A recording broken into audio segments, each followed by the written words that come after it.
Amianto y asbesto son sinónimos y hacen referencia a un mineral de sílice, que está en la naturaleza y que se aplicó en gran medida, como aislante en la construcción de barcos y edificios. El uso del amianto comenzó con la máquina de vapor, se extendió en los años 30 y 40 en los Estados Unidos, las Torres Gemelas de Nueva York lo contenían, y su uso en España llegó a su pico en la década de los 70 y 80.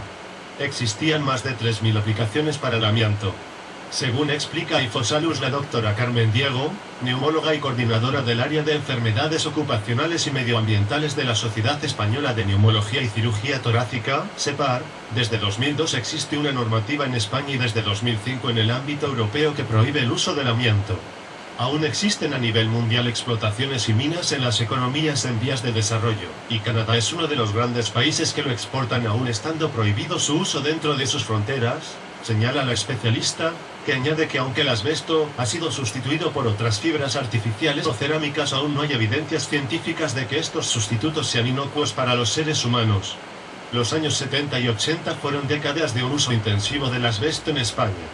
Las bajantes, tuberías y calefacciones comunitarias de los edificios construidos en estos años llevan la mayoría de ellos este material. En la actualidad existen empresas especializadas para realizar las obras de retirada de este material cuyos trabajadores deben cumplir estrictas medidas de seguridad para evitar la exposición al amianto. Estos trabajadores no pueden trabajar durante más de 8 horas, ni 2 horas seguidas y sus trajes son especiales y no de fácil manejo ya que requieren equipos autónomos de respiración similares a los empleados en el manejo de pacientes con ébola. Sobre el amianto que aún existe en los edificios, la recomendación es que si las instalaciones no están deterioradas se mantengan ya que no existe política de desamiantado. Lo que sí señala la especialista es la recomendación de ponerse en contacto con las empresas especializadas si se van a realizar reformas, y los techos son de uralita o las bajantes pueden llevar amianto. Uno de los principales problemas del amianto es que sus efectos sobre la salud, en concreto sobre los pulmones, tienen un tiempo de latencia muy largo, no se desarrollan hasta de 15 a 40 años después. Las principales patologías se presentan en trabajadores y sus parejas, que estuvieron expuestos mucho tiempo y a concentraciones muy altas. Se trata de la pleurosis, la asbestosis, el cáncer de pulmón y el mesotelioma, un tipo agresivo de cáncer de la pleura, la membrana que rodea el pulmón, para el que no existe más tratamiento que el paliativo. Hasta 3.000 aplicaciones. Pero el amianto no solo se encontraba en edificaciones, también lo portaban pequeños electrodomésticos de la época como tostadores, hornos o planchas. El amianto se utilizaba además en una variedad de formatos, puro, en polvo, ligado en argamasa, en borra de cuerda, etc. Los datos sindicales señalan que hasta 60.000 trabajadores pudieron haber estado expuestos al amianto. Solo en Ferrol, en los astilleros navales, en la metalurgia, pero también todos aquellos que trabajaban en la fabricación de electrodomésticos. Estuvieron expuestos 15.000 trabajadores, que en muchos casos no están en ningún registro ya que eran compañías auxiliares, contratas, que trabajaban para empresas nacionales. En la actualidad estas personas reciben seguimiento a través de la Unidad de Salud Laboral y están incluidas en un protocolo de seguridad de la salud. En la consulta, la doctora tiene unas 1.500 personas registradas y de ellas un 80% sufren patologías por amianto, y son trabajadores jubilados de los astilleros gallegos. Las consecuencias de la exposición a este metal se han hecho patentes hasta 45 años después en estas personas, lo que hace que la media de edad de estos afectados sea de 70 años. Aunque en Galicia, donde ejerce la doctora Diego, se prohibió su uso en 1987, aún muchos trabajadores se vieron expuestos en la demolición de edificios y el desguace de barcos. Aún existe mucha gente que no está vigilada después de la jubilación, aunque con la prohibición del amianto, los trabajadores que estuvieron en contacto con el material se tienen que seguir revisando en el sistema de salud, señala la especialista. Las patologías del amianto.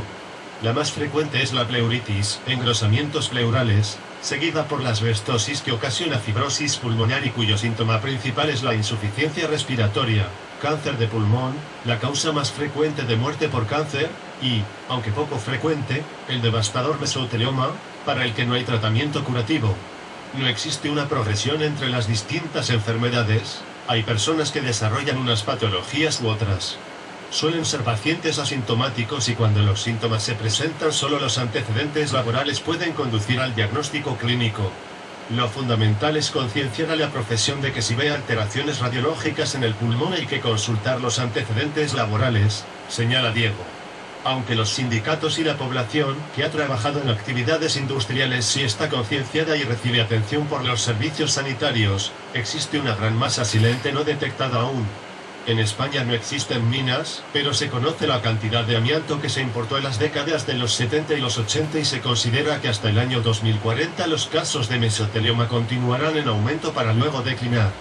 Para el mesotelioma no existe tratamiento más que el paliativo, la quimioterapia aumenta la supervivencia, la cirugía reduce el tumor, pero su crecimiento en la pleura invade todo el pulmón y solo es posible reducir la carga tumoral y aplicar radioterapia. La supervivencia es de 1 a 2 años tras el diagnóstico. El mesotelioma también procede de la exposición doméstica de familiares derivada de la ropa de trabajo y a las fibras de esta ropa. No hay un dintel de seguridad para el desarrollo del mesotelioma cuando se ha estado expuesto al amianto de forma persistente. La gran mayoría son hombres y mujeres que trabajaron en fábricas de uralitas y quienes convivían con ellos. La asbestosis ocasiona una fibrosis pulmonar que requiere de un trasplante pulmonar después de pasados 2 a 5 años del diagnóstico. Es la forma más benigna, más lenta y no tan grave como la idiopática, la forma espontánea y de causa desconocida. Los engrosamientos pleurales, pleuritis, suponen un engrosamiento de la pleura, y se debe a la inhalación del amianto, que queda en el pulmón y por tanto la respuesta es distinta a la idiopática. Ecoportal.net